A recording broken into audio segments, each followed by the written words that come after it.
Қарттар үйіндегі ананың жалғыз ұлына жазған хаты. Қарағым, халің жақсы ма? Мені қарттар үйіне апарып өткізгелі бері бір ретте халімді сұрап келмедің-ау. Келем дегенің қане? Бітпейтін іс сапарда жүрсің бе? Мен сенен күдер үздім. Саған енді бұл жерден мен әкет демеймін. Келмедің, күттім. Көңіл құсым сені және немерелерімді аңсайды. Тентектерімнің әрбір қылығы жадымнан кетпейді. Түн сайын түсіме кіреді. Ұйқы дейді, қайбір ұйқы көрді дейсің. Жай ұйықтаған боламыз. Ұмытпа, мен анамын. Тілекшісі дайым баланың. Жүрегімде жасырулы жарамың. Кешіп өтер дәрменім жоқ. Кесірлердің адам аспас аралын. Мен анамын. Анық ұғар өмір сауалын. Сен жаңылдың сауалдан. Қате болды жауабың. Әкең қайтқан уақытта мен қаншада едім?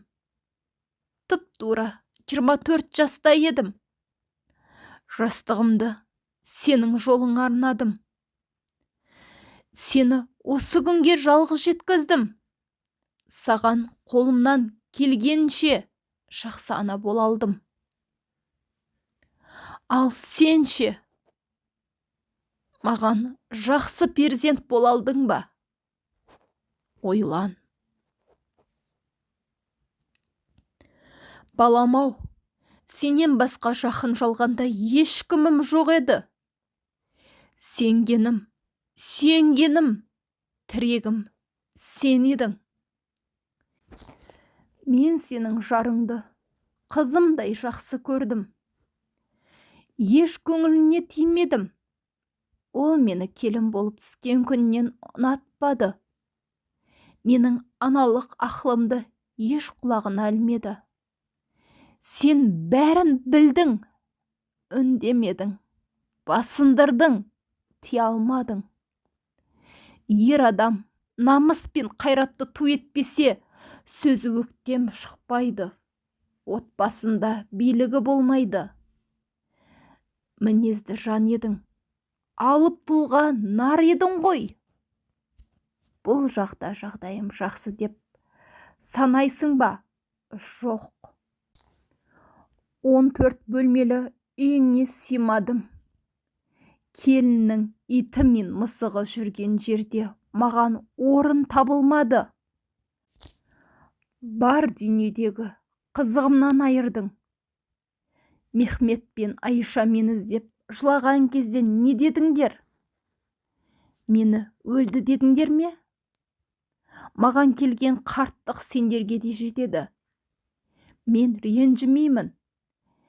Мені өз үйімнен қуған сен емес.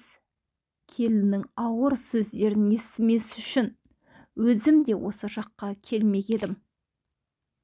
Мен ешкімнің тілдегеніне шыдай алмаймын.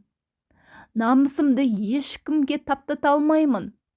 Сол себептен үйден кеттім. Сен іздейді ме? Дедім. Жоқ, келмедің. Анаңды керек қылмадың. Мұрат, немеремді дұрыс тәрбиеле. Мен саған ер адамның болмысын бойыңа сіңіре алмаған шығармын. Сондықтан азаматтықты бойыңа дарытуға тырыс. Амал бол. Тентектерді мен үшін құшағыңа қысып, бетінен сүй, қарағым. Қайрат Нұрлы Қасымұлы. Құрметті оқырман, каналыма тіркеліп, әңгімем ұнаған болса лайк басып, комментарийде шынайы ой пікірлеріңізді қалдырыңыздар. Бұл мен үшін аса маңызды. ата-анамыздың бар кезінде қадірлейік. Баға жетпес байлықтарымызды өміріміздің соңына дейін бауырларымызды сыйлап өтейік.